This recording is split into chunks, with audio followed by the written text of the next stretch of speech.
तो आज हम स्टार्ट करते हैं। ये वेक्टर की दूसरी क्लास है। आपने लास्ट क्लास में देखा होगा कि हमने दो वेक्टर का वेक्टर सम निकाला था। जैसे कि हमारा एक वेक्टर ये ए है और दूसरा वेक्टर ये बी है, तो हमने देखा था उसका रिजल्टेंट क्या होता है, ए प्लस बी, जो कि ये लाइन दिखाती है।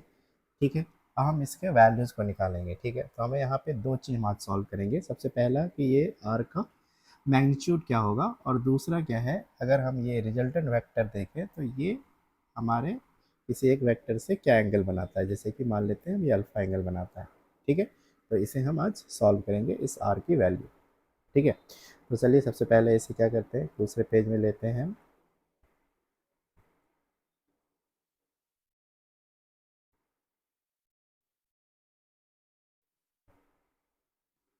ठीक है, सबसे पहले क्या करते हैं हम, ये जो हमारी लाइन है ये हमें पता है वेक्टर ए और वेक्टर बी के बीच का एंगल कैसे निकालेंगे। तो हम क्या करते हैं, इस वेक्टर को यहाँ पे एक्सटेंड करते हैं इस तरह से डॉट से, और यहाँ पे इसे हम मिला देते हैं। तो ये जो एंगल है ये हमारा ए और बी के बीच का एंगल है। मान लेते हैं ये एंगल हमारा थीटा है। ठीक है, तो हमें क्या निकालना है, ये अल्फ़ा निकालना है और ये आर का मैग्नीट्यूड निकालना है। ठीक है, सबसे पहले आप देखिए कि ये क्या है, 90 डिग्री है। हम इसे पॉइंट दे देते हैं। मान लीजिए ये ए पॉइंट है, ये बी है और ये सी था, और ये हमारा डी पॉइंट है। तो अगर हम ट्राइंगल ए डी सी में देखिए तो ये क्या है, राइट एंगल ट्राइंगल है। ठीक है, अगर राइट एंगल ट्राइंगल है तो इसमें पाइथागोरस थ्योरम लगा सकते हैं। इसमें क्या होगा, पाइथागोरस थ्योरम से क्या होगा, हमारा जो ए सी स्क्वायर है वो क्या होगा, हमारा A D square, A D square plus D C square होगा। और ये ए डी क्या है हमारा, A B plus B D है, तो ये इसका whole square plus D C square हो गया। अगर ए बी की वैल्यू देखें तो इसका मैग्नीट्यूड क्या होगा, ये ए का मैग्नीट्यूड ए होगा और ये बी का मैग्नीट्यूड हम बी लिखते हैं। ठीक है, मैग्नीट्यूड कैसे लिखते हैं, इस तरह से लिखते हैं, और इसकी वैल्यू हम ए मान रहे हैं, और बी का मैग्नीट्यूड के लिए हम इस तरह से लिखेंगे और इसकी वैल्यू बी लिखेंगे। ठीक है, तो हम देखिए हमें ए बी की वैल्यू पता है, बट बी डी की वैल्यू और सी डी की वैल्यू हमें नहीं पता है। ठीक है, तो इसको वैल्यू कैसे निकालेंगे, फिर अब देखिए ट्रायंगल जो हमारा बन रहा है बी डी सी, ये भी क्या है, हमारा राइट एंगल ट्रायंगल है। तो अगर इसमें हम देखें तो हमारा क्या होगा, जो बी डी की वैल्यू है वो क्या होगी, ये अगर हमारा बी है तो ये हो जाएगा बी कॉस थीटा, और ये हो जाएगा हमारा बी साइन थीटा। अब सारे वैल्यू यहाँ पे पुट कर देते हैं।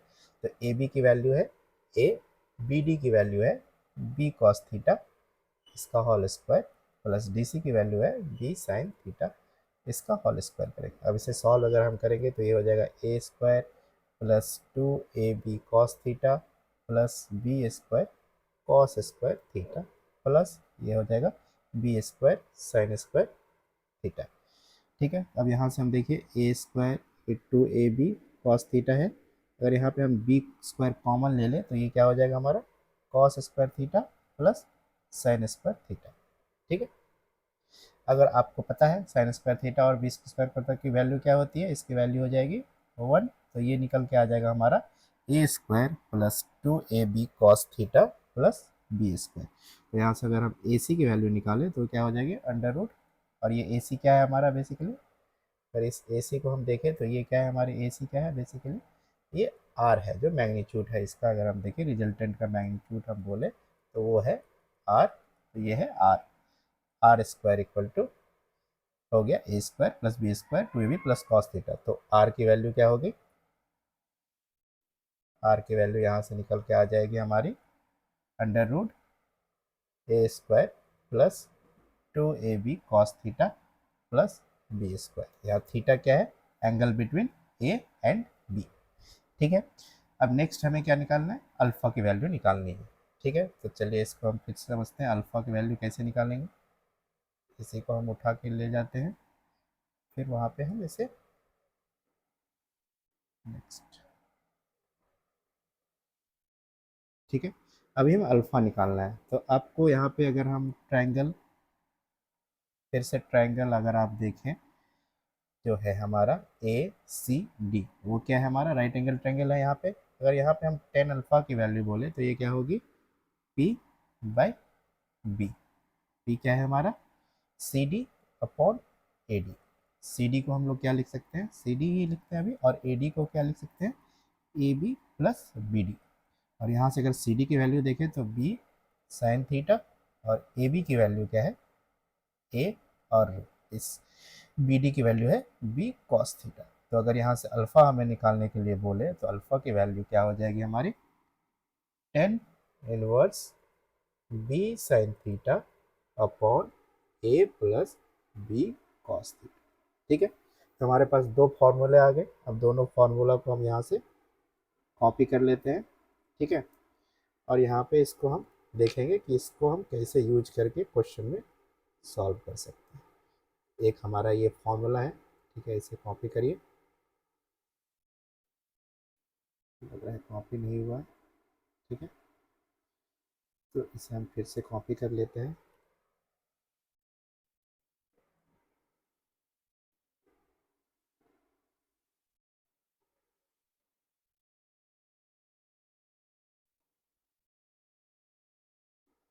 और यहाँ पे हम पेस्ट कर लेते हैं। और दूसरा फॉर्मूला हमारा क्या है, ये एंगल निकालने का, इसे भी कॉपी कर लेते हैं।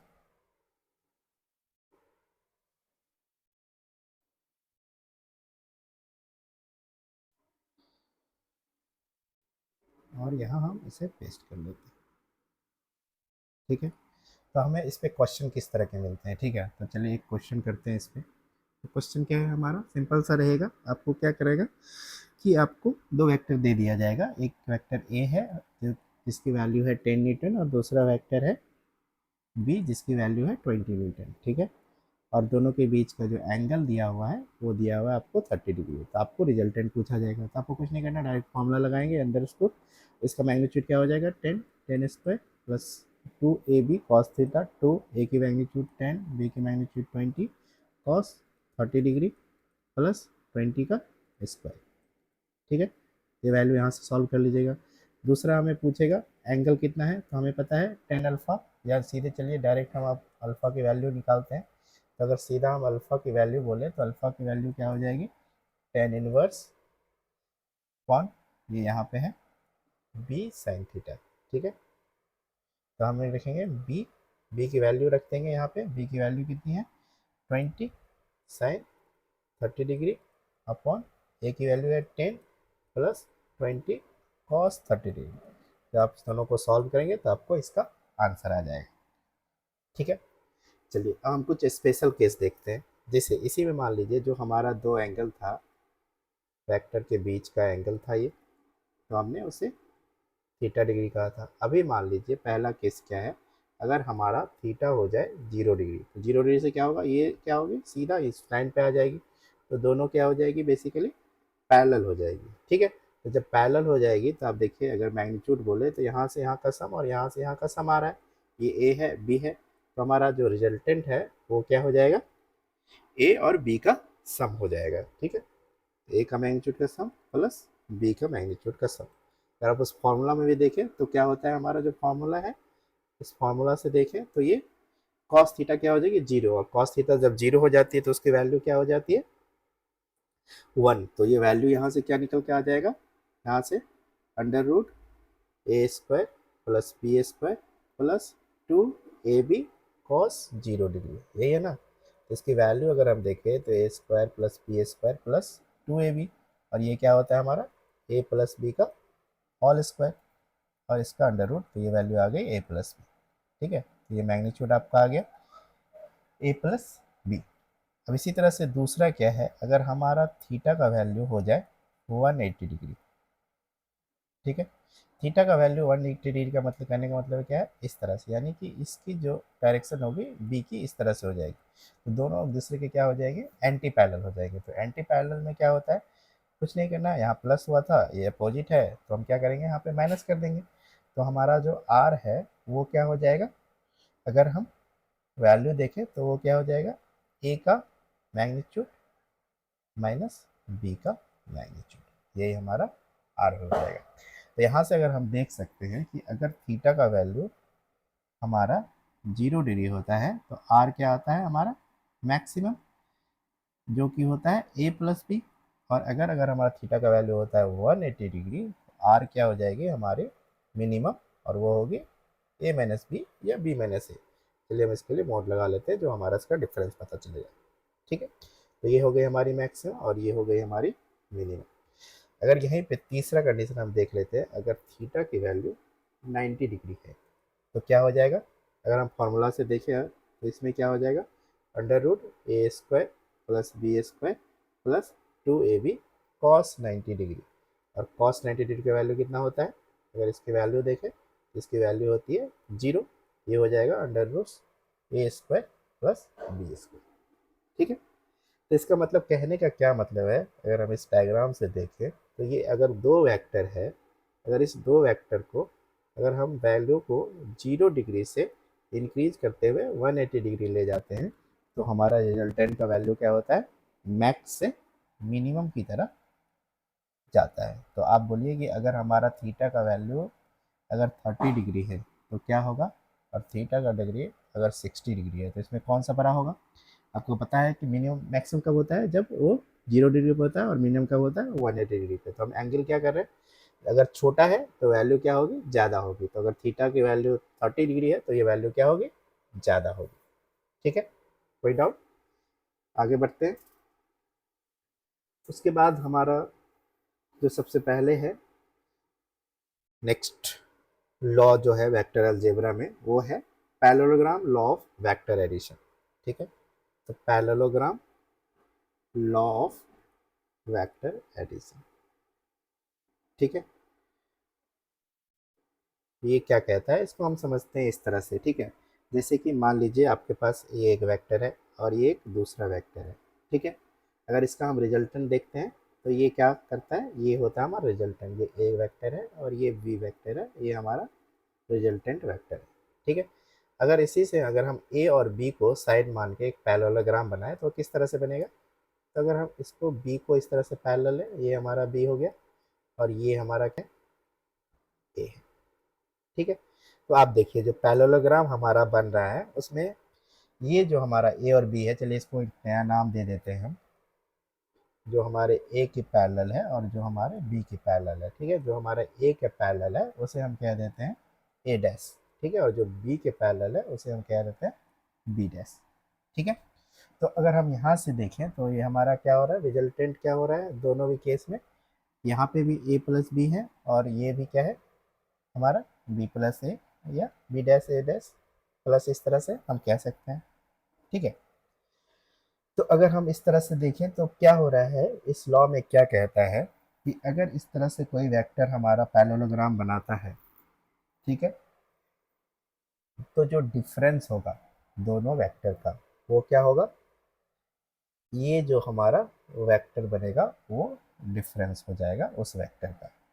ठीक है, तो ये जो नया वेक्टर है अगर हम इसे कह देते हैं मान लीजिए सी, तो हम सी वेक्टर क्या होगा हमारा, यहाँ से अगर हम देखें सी वेक्टर, तो ये वेक्टर और इस वेक्टर को अगर हम यहाँ पे देखें तो ये जो हमारा बी डैश हो रहा है वो क्या है, एक तरह से रिजल्टेंट हो गया यहाँ पे इसका ए का और सी का।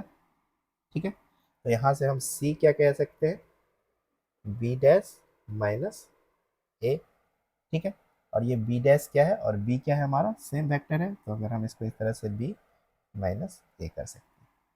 ठीक है, तो पैरेललोग्राम यही था कि अगर ये एक डायगोनल जो है हमारा सम होता है तो जो दूसरा डायगोनल है वो क्या होगा, हमारा डिफरेंस होगा। ठीक है, तो यहाँ पे हम यही लिखते हैं पैरेललोग्राम थोड़ा से, फर्स्ट डायगोनल इज रिजल्टेंट, और बोल देते हैं ऑफ सम, देन जो हमारा सेकेंड डायगोनल होगा इज डिफरेंस। ठीक है, चलिए नेक्स्ट बढ़ते हैं। एक और हम यहाँ पे चीज़ देखेंगे, यहाँ पे इसमें हम क्या देखते हैं, अभी इससे पहले हमने क्या देखा कि ये हमारा एक वेक्टर ए है और ये एक वेक्टर हमारा बी है, तो ये हमारा रिजल्टेंट वेक्टर होता था, ये होता था हमारा रिजल्टेंट वेक्टर। ठीक है, ये आर वेक्टर, इसको हम क्या कह सकते हैं, इस तरह से बना सकते हैं कि अगर हम ये जो हमारा बी है इसे यहाँ से कट कर ले हम, क्योंकि हम पैरेलली शिफ्ट कर सकते हैं वेक्टर्स को, तो अगर चलिए हम इसको शिफ्ट करके यहाँ रख देते हैं। ठीक है, तो भी वही बात हो गई कि ए वेक्टर और बी वेक्टर का रिजल्टेंट क्या है, ये आर वेक्टर है। तो यहाँ पे आपको अच्छे से क्लैरिफिकेशन हो पा रहा होगा कि मान लीजिए कि आपके पास एक बॉडी है, ठीक है, ये बॉडी है कोई भी, इस पे क्या कह रहा है, कोई आदमी इसे इस तरफ खींच रहा है और कोई क्या कह रहा है, इस तरफ खींच रहा है, ठीक है। दोनों पुल कर रहा है, फोर्स लगा रहा है इधर से और एक फोर्स इधर लगा रहा है, ठीक है, ये F2 F1। तो आपको क्या लगता है कि ये बॉडी किधर जाएगी? तो ये बॉडी आप अगर अभी गेस करिए, हम पढ़ेंगे इसके बारे में डिटेल, तो बॉडी कुछ इस तरह से इस तरफ जाएगी, ठीक है। तो यही जो है हमारा रिजल्टेंट है, एक्चुअली जो दो फोर्स का रिजल्टेंट है उस रिजल्टेंट की तरफ ही हमारी बॉडी जाएगी। वही सेम यहाँ पे हम देख रहे हैं, ठीक है। अब दूसरा चीज़ यहाँ पे हम क्या देखना है कि जो ये ए है, ये बी है, चलिए ये बी बेसिकली यहाँ से हम इसको कट करते हैं, बी ये क्या है,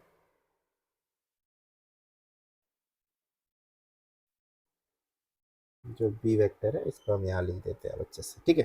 तो अब देखिए दो वेक्टर का जो रिजल्टेंट है, अब ये एंगल देखिए, ये एक एंगल मान लीजिए एक अल्फा है और ये एंगल बीटा बना रही है। अगर कोई वेक्टर जो है, अब रिजल्टेंट जो है, जो भी रिजल्टेंट आ रहा है वो अपने जो दो वेक्टर है ए और बी से एंगल बना रहा है रिस्पेक्टिवली अल्फ़ा एंड बीटा, तो हम अल्फ़ा और बीटा को कैसे कंपेयर कर सकते हैं? एक तो हमें पूरा इसे सॉल्व करना पड़ेगा, फिर अल्फ़ा बीटा का वैल्यू निकालना पड़ेगा, या फिर जनरली हम इसको यहाँ से कंपेयर कर सकते हैं। मान लीजिए कि ये कोई 20 न्यूटन फोर्स से खींच रहा है और ये कोई 10 न्यूटन फोर्स की तरह से खींच रहा है। आपको क्या लगता है इसका झुकाव किसकी तरफ होना चाहिए ज़्यादा जाने का? इस तरफ की डायरेक्शन में, यानी कि ये क्या होगी, अगर इस तरह से हम इसको देखें तो इसका झुकाव जो रिजल्टेंट है, ये रिजल्टेंट वेक्टर जो है हमारा है, इसका झुकाव क्या होगा, ज़्यादा होगा हमारे इस वाले फोर्स की तरफ। यानी कि इस तरह से इसको हम इसे घुमाएं नीचे की तरफ, घूम नहीं रहा है यहाँ से, ठीक है, आपको बना के ही दिखाते हैं कि ये ज़्यादा क्या होगी, इसकी तरफ घूमेंगी, ये होगी हमारी रिजल्टेंट। जो फोर्स ज़्यादा होगा, जैसे मान लीजिए ये क्या हो गया, मान लीजिए कि 1 न्यूटन और ये हो गया 100 न्यूटन, तो ये क्या होगी, बहुत ज़्यादा इस अर्थ की तरफ ही टेंड करेगी। तो जो फोर्स का मैग्नीट्यूड ज़्यादा होगा वो एंगल क्या होगा, छोटा होगा, और जो एंगल जिधर फोर्स कम होगा उधर एंगल ज़्यादा होगा। तो हम क्या कह सकते हैं कि अगर ए का मैग्नीट्यूड बी के मैग्नीट्यूड से ज़्यादा है तो ए का जो एंगल है अल्फ़ा वो कम होगा बीटा से। सेम इसी तरह से अगर ए का मैग्नीट्यूड जो है छोटा है बी के मैग्नीट्यूड से, तो एज के साथ जो एंगल बना रही है वो क्या होगी, बड़ी होगी रिस्पेक्टिव ऑफ बीटा, ठीक है। कोई डाउट? ठीक है, नेक्स्ट बढ़ते हैं। नेक्स्ट क्या है, सिंपल, जैसे हमने ट्रायंगल लॉ ऑफ अलजेब्रा पढ़ा है उसी को हम एक्सटेंड करेंगे तो वो क्या बन जाती है, polygon law of algebra, polygon law of vector बोलते हैं उसको, ठीक है। Polygon law of vector, vector क्यों बोलते हैं इसको समझते हैं। उससे पहले मान लीजिए कि हमारे पास एक वेक्टर ए है इस और दूसरा वेक्टर बी है, तो इसका रिजल्टेंट क्या होता था हमारा, ये हो जाता था सी। अब इसी तरह से मान लीजिए हमारे पास एक वेक्टर ये है, दूसरा वेक्टर ये है और तीसरा वेक्टर क्या है, ये है। अगर हमें इस तीनों का रिजल्टेंट निकालने के लिए कहा जाए तो हम सबसे पहले क्या करेंगे, ए और बी का रिजल्टेंट निकालेंगे, ये निकलेगा, ये रिजल्टेंट हो गया। अब इस रिजल्टेंट आर को सी के साथ रिजल्टेंट निकालेंगे तो हमारा क्या निकलेगा, ये हमारा निकलेगा फाइनल रिजल्टेंट, ठीक है। तो हम यहाँ पे क्या देख रहे हैं कि अगर हम सारे जो हमारे वेक्टर हैं उसको, जो हमारा वेक्टर लॉ ऑफ अलजेब्रा था ट्रायंगल का, ये वेक्टर दो वेक्टर के लिए जो हमने लगाया था कि पहले वेक्टर के हेड पे दूसरे वेक्टर के टेल को रखें और जो पहले वेक्टर के टेल से दूसरे वेक्टर के हेड को टच करेगी वो जो हमारी रिजल्टेंट होगी। यहाँ इसी तरह से हम कह सकते हैं कि अगर हमारे पास एन वेक्टर हो, ठीक है, अगर हमारे पास एन वेक्टर हैं तो एन वेक्टर को हम क्या कह सकते हैं, इन सीक्वेंस रखेंगे, head to tail, tail to head बोल लेते हैं यहाँ पे, चलिए तो ईजी होगी समझने के लिए। सीक्वेंस में है हमारे, तो हम क्या करेंगे, टेल टू हेड इसे सीक्वेंस में रखाएंगे, तो फर्स्ट का जो टेल होगा और लास्ट का जो हेड होगा, अगर इसे हम मैच कराएंगे, मिलाएंगे, तो हमारा रिजल्टेंट बनेगा। जैसे हम एग्जांपल से देख रहे हैं, अभी इसी में हम क्या कहते हैं, बहुत सारे वेक्टर है, ये एक वेक्टर है, ये दूसरा वेक्टर है, ये तीसरा वेक्टर है, ये चौथा वेक्टर है और ये पांचवा वेक्टर है। अगर हमें इसका रिजल्टेंट निकालने के लिए कहा जाए तो हम पहले वेक्टर को क्या करेंगे, आखिरी वेक्टर के साथ ऐड कर देंगे, वो हमारा रिजल्टेंट बन जाएगा। और इसको हम यहाँ से समझे तो क्या हो रहा है, इस दोनों का रिजल्टेंट ये हो रहा है, फिर इसका और इसका रिजल्टेंट क्या होगा, ये होगा, फिर इसका और इसका रिजल्टेंट निकालेंगे तो क्या होगा, ये होगा, फिर इसका और इसका रिजल्टेंट जब निकालेंगे तो ये निकलेगा। इस तरह से हमारा क्या काम करता है, पॉलीगन लॉ ऑफ वेक्टर। ठीक है, इसे हम कहेंगे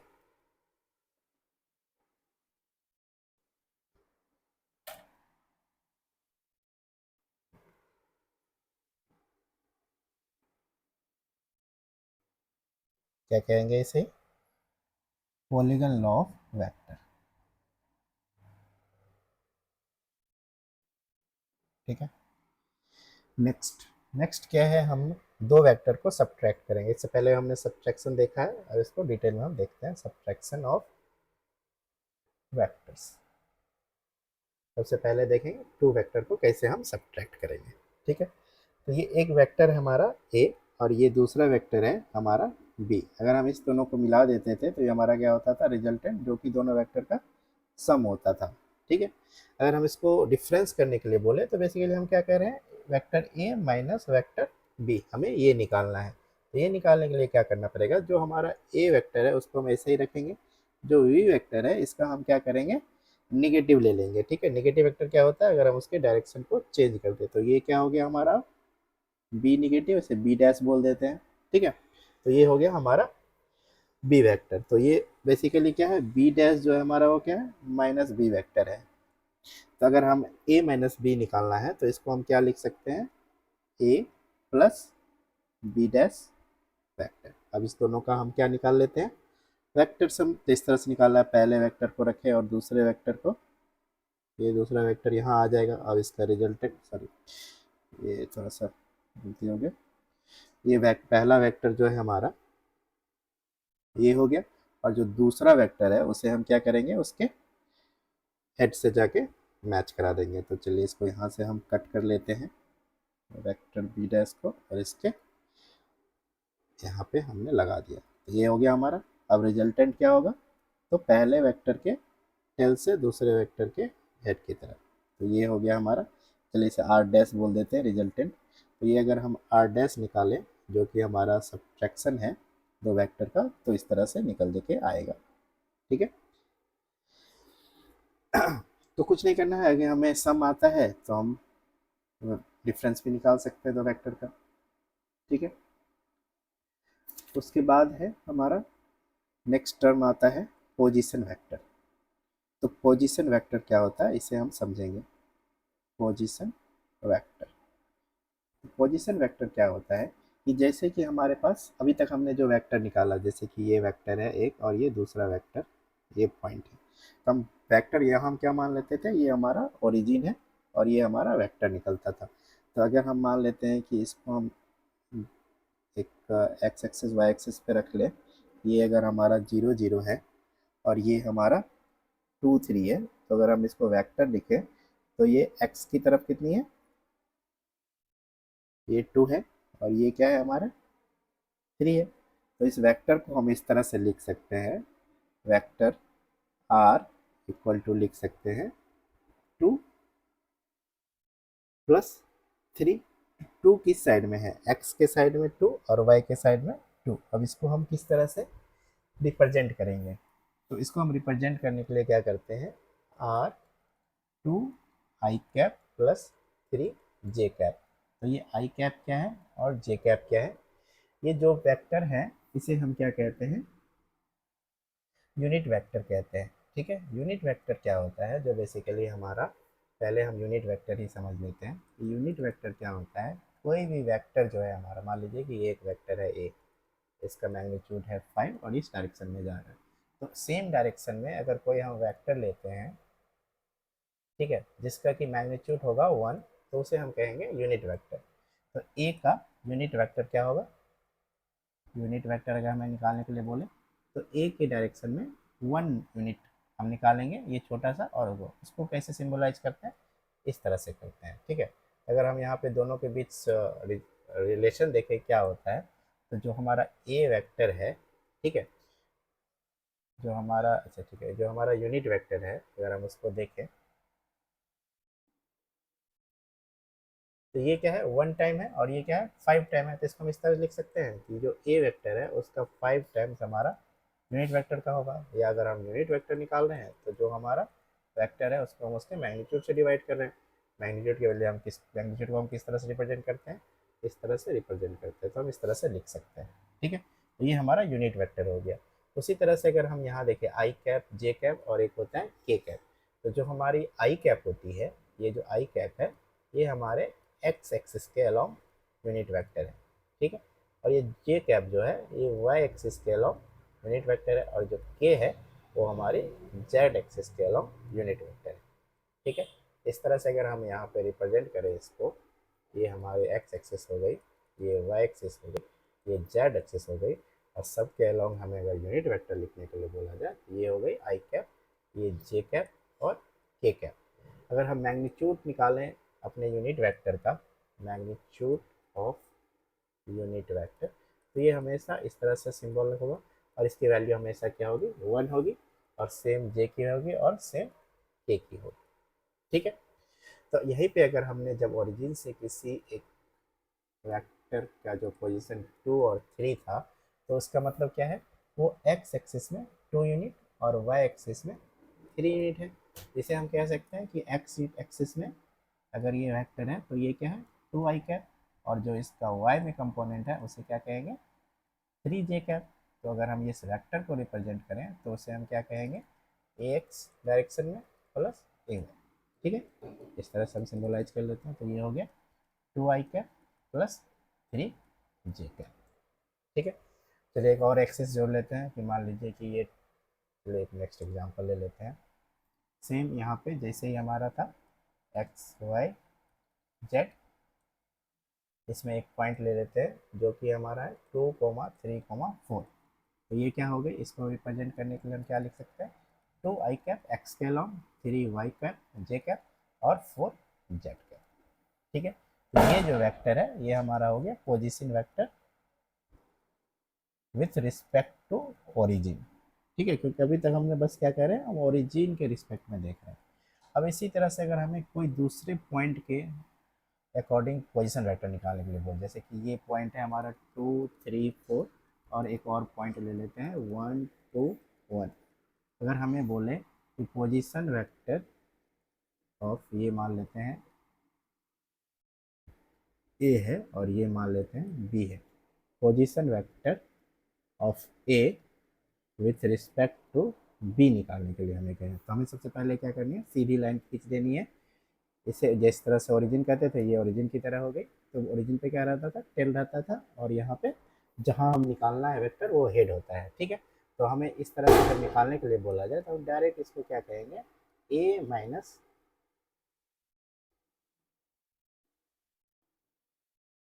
इसे होगा बी का निकालने के लिए बोला, जिसको निकालने के लिए कहा जाए वो माइनस जो हमारा ओरिजिन जैसे होता था उस रिस्पेक्ट में, ठीक है। तो अगर हम इसको बी के लिए, क्या बी क्या हो जाएगी 2 I cap 3 J cap plus 4 के कैप, माइनस ये हो जाएगी 1 आई कैप 2 जे कैप प्लस 1 के कैप। और अगर इसको हम निकालें तो ये क्या हो जाएगा आई कैप 3 में से 2 गया 2 जे कैप माइनस 3 के कैप।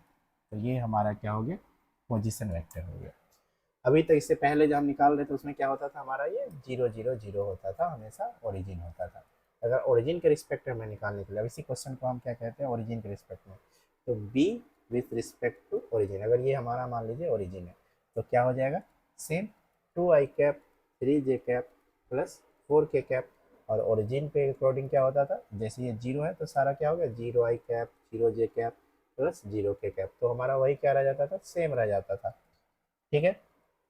तो इसीलिए क्या होता था वो सेम, हमने इस तरह से डिफरेंस नहीं निकालते थे, तो हमें डायरेक्ट जो भी वैल्यू आती थी वही हम लिख देते थे।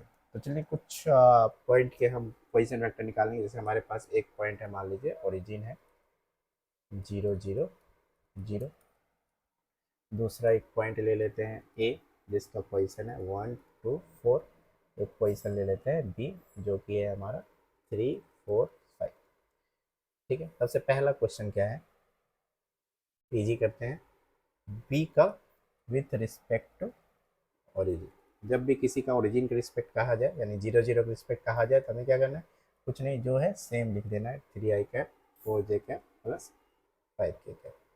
दूसरा क्या है, b with respect to a, जब जिसके रिस्पेक्ट कहा जाए उसको इससे हम क्या करेंगे, माइनस कर देते हैं, ये होगा हमारा एक्चुअली।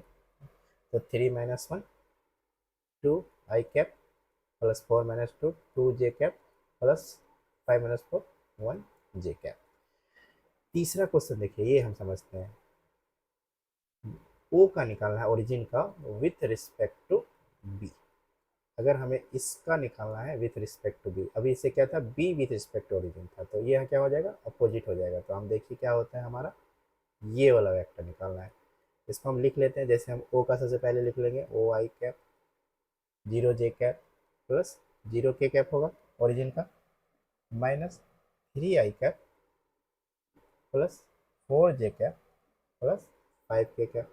तो इसको सॉल्व करेंगे तो आपका वैल्यू आएगा -3 i cap -4 j cap -5 k cap.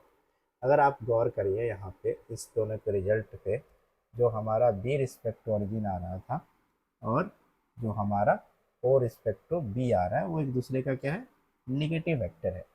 ठीक है, तो अगर हमें जब भी इस तरह का क्वेश्चन कहा जाए तो हम डायरेक्ट क्या कह सकते हैं, जो भी चीज़ है हमें जैसे रिस्पेक्ट, जैसे कि मान लीजिए अभी ओ विथ रिस्पेक्ट टू ए निकालने की कहा जाए, तो अगर ए का जो भी है उसमें क्या करेंगे, बस माइनस लगा देंगे, तो minus A 1 i cap -2 j cap -4 k cap. तो इस तरह से हमारा क्या निकल गया, पोजीशन वेक्टर। ठीक है, तो हमने पोजीशन वेक्टर देख लिया, यूनिट वेक्टर देख लिया। ठीक है, अब एक दो क्वेश्चन कर लेते हैं इस पे, पोजीशन वेक्टर पे और यूनिट वेक्टर पे। ठीक है, तो सबसे पहले ये हमने क्वेश्चन, तो ये तो हमारा क्वेश्चन हो गया पोजीशन वेक्टर पे। यूनिट वेक्टर पे किस तरह के क्वेश्चन आते हैं, क्वेश्चंस ऑन यूनिट वेक्टर। सबसे पहले तो हमें इस तरह का पूछा जाएगा, आई कैप जे कैप के कैप, ये क्या हो गए, वेक्टर है, इसका मैग्नीट्यूड निकालने के लिए। अभी देखिए मैग्नीट्यूड निकालने का तो हमने सिंपल सा वो फॉर्मूला निकाला था, ये तीनों क्या है, एक दूसरे के परपेंडिकुलर है, तो इसका वैल्यू सीधा हो जाएगा a² plus b² plus c²। तो ये हमारा a का मैग्नीट्यूड क्या है, 1² प्लस 2² 1² प्लस 1², तो यह हो गया √3 हो गया। इसी तरह से अगर हम i और j का होगा तो इसको निकालने के लिए क्या हो जाएगा, a² plus b² √1 plus 1 equal to √2, ये मैग्नीट्यूड निकल गया।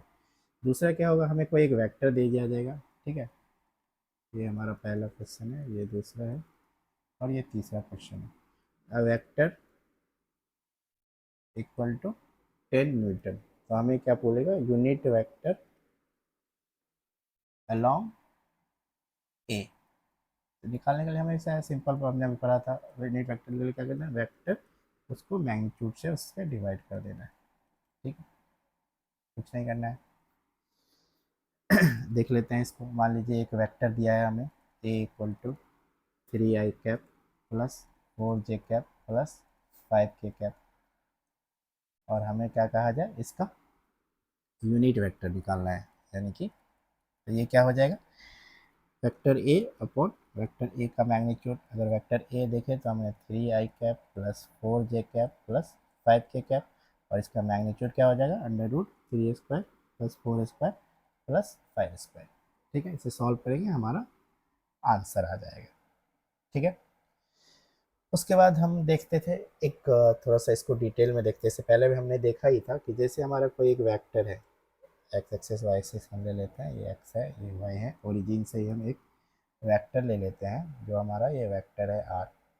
ठीक है, और इसका जो ये पॉइंट है, ये पॉइंट क्या है, एक्स वाई पॉइंट है हमारा। एक्स वाई पॉइंट कहने का क्या मतलब है, अगर हम इसको परपेंडिकुलर यहाँ खींचे और वाई एक्सिस पे परपेंडिकुलर इसको मिला दे, तो ये जो डिस्टेंस है ये क्या है, हमारी एक्स है, और ये जो डिस्टेंस है ये हमारी क्या है, वाई है। ठीक है, तो हम इसको क्या कह सकते हैं, जो रिजल्टेंट वेक्टर है उसको हम कह सकते हैं एक्स आई कैप प्लस वाई जे कैप।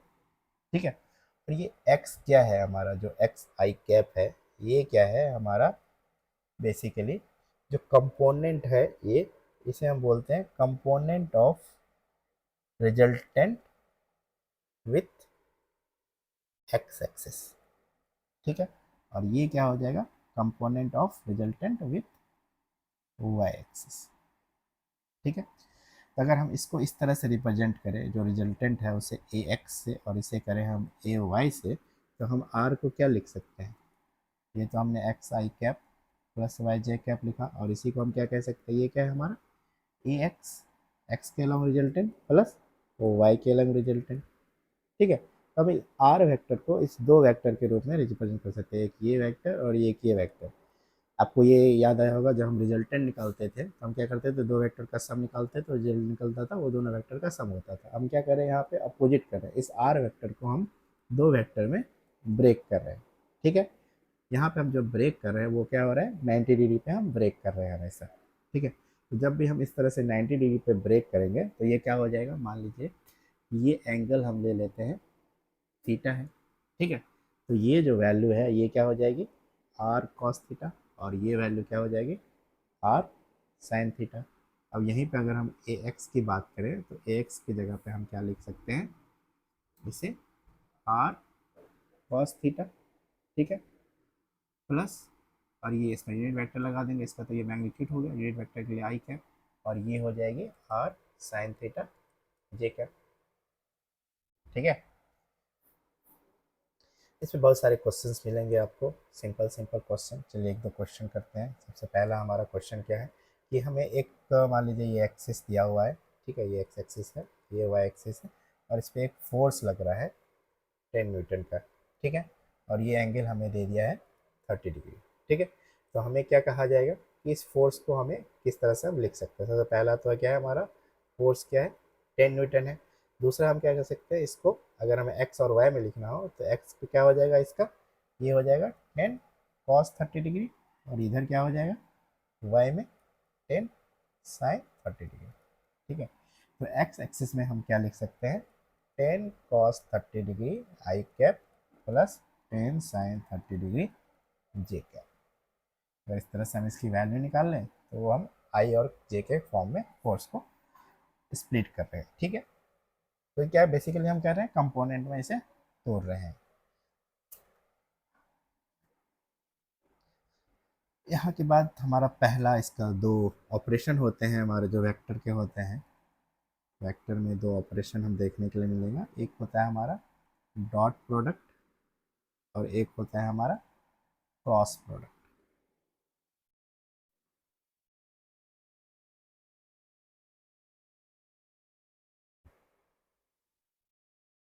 Cross product.